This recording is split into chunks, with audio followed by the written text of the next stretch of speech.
আমরা আশা করব নির্বাচন কমিশন মবকে দমন করবেন। মবকে দমন না করলে নির্বাচন সুষ্ঠু হওয়ার কোনো সম্ভাবনা আমরা দেখি না। এবং আমরা আজকে জানতে পেরেছি যে অসংখ্য জায়গায় রিটার্নিং কর্মকর্তারা কারেক্টেবল মিস্টেককে ওনারা কারেক্ট করার ট্রাই করতেন, কিন্তু মবের কারণে করতে পারেননি। যদি মব না থাকতো অসংখ্য জায়গায় রিটার্নিং কর্মকর্তাই এগুলো কারেক্ট করতে পারতেন। আজকে প্রার্থীদেরকে কষ্ট করে আমাদের এই আপিল করতে হতো না। এটা অত্যন্ত কষ্টসাধ্য ব্যাপার প্রার্থীর জন্য। তিনি প্রার্থিতা অবৈধ হয়ে গেলে তাকে এখানে আসতে হচ্ছে এবং এখানে এসে তাকে আপিল করতে হচ্ছে। তো আমরা আশাবাদী নির্বাচন কমিশন দেখাবে তার দাঁত আছে, শুধু কামড় দিতে পারলে হবে না, দাঁত সহ কামড় দিতে হবে। দেশের নিয়ন্ত্রণ নির্বাচন কমিশনকে নিতে হবে। 12 তারিখ পর্যন্ত বাংলাদেশের সরকার নির্বাচন কমিশনের সরকার, সেটা নির্বাচন কমিশনকে এক্সার্ট করতে হবে। ধন্যবাদ সবাইকে। জি, আমাদের যে 5টি বাতিল হয়েছিল এখন পর্যন্ত, যেটা আমরা হিয়ারিং করেছি, একটি ছিল তিতাসের গ্যাস বিল বাকি ছিল, উনি গ্যাস বিল দিয়ে দিয়েছেন। একটি ছিল ফর্ম উনি জমা দিয়েছিলেন কিন্তু গ্রহণ করেনি, সেটা উনি ফর্ম আজকে জমা দিয়ে দিয়েছেন। একটি ছিল হলফনামায় ভুলে লিখেছে যুক্তরাজ্যের নাগরিক, সেটা পেন্ডিং আছে। আরেকটি হচ্ছে দ্বৈত নাগরিকত্ব অনেক আগে ছিল, উনি স্বীকার করেছেন, কিন্তু নাগরিকত্ব পরিত্যাগের কাগজ দেননি, ওটা উনি পরে দিয়ে দিয়েছেন। এই তুচ্ছ গ্রাউন্ডগুলোতেই হয়েছে। আমরা মনে করি এগুলো সব ঠিক হয়ে যাবে। আরেকটি হচ্ছে শরীয়তপুরটা কী ছিল যেন, শরীয়তপুরটা কী নিয়েছিল প্রথম যেটা, হ্যাঁ শরীয়তপুর। আরেকটা ছিল হচ্ছে ওনার সিগনেচার নাম। তো এই 4টি মূলত আমাদের সাবস্টেন্টিভ ডিসকোয়ালিফিকেশন কারো আমরা এখন পর্যন্ত পাইনি। আমাদের দলের পক্ষে এখন পর্যন্ত 25-এর উপরে আপিল করেছে এবং আমরা আশাবাদী প্রায় সবগুলোই আমরা আপিলে বৈধতা পাবো, এ বিষয়ে আমরা আশাবাদী।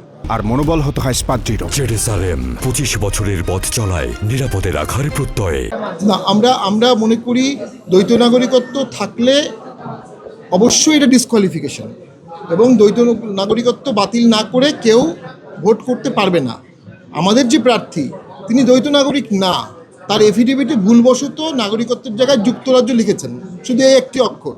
তো সেটি এখন শুনানি হচ্ছে এবং এটা এখন ট্রাইব্যুনালের জুরিসডিকশনে আছে, পেন্ডেন্ট লাইট।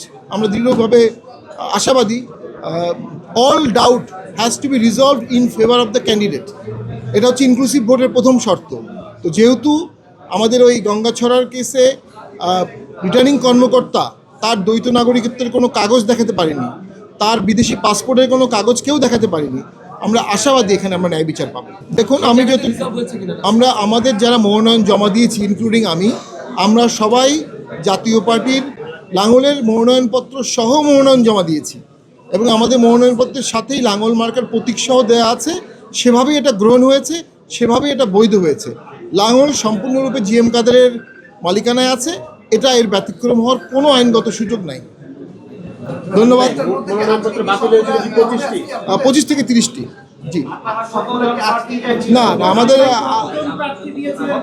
আমরা সারা দেশে 244 জন প্রার্থী দিয়েছিলাম, প্রায় 224-এর মতো মনোনয়ন জমা হয়েছিল, 25 থেকে 30 জনের বাতিল হয়েছে। এখন আপিলে কতটা ফেরত আসে আমরা দেখতে যাচ্ছি। আজকে এখন পর্যন্ত 5 জনের হয়েছে, আরও 4 জনের আছে। যে মবের প্রশ্ন হচ্ছে, যেমন আমাদের অসংখ্য জায়গায় যখন মনোনয়ন বৈধ করা হয় তখন সেখানে মব একটা হুমকি দেয়। আবার অসংখ্য জায়গায় আমরা আইনগতভাবে জানি PRO representative of public order অনুযায়ী article 14 sub article 3D clause 2 proviso 2 এটা অনুযায়ী বলা আছে, যদি কোনো সাবস্ট্যান্টিভ মিস্টেক না থাকে তাহলে ডিসি সাহেব বা রিটার্নিং কর্মকর্তা এটা কারেক্ট করে নিতে পারবেন। অর্থাৎ স্বাক্ষর ভুল হয়েছে, স্বাক্ষর ঠিক করে নিতে পারবেন। কোনো ডকুমেন্ট দেওয়া হয়নি, উনি ডকুমেন্ট চেয়ে নিতে পারবেন।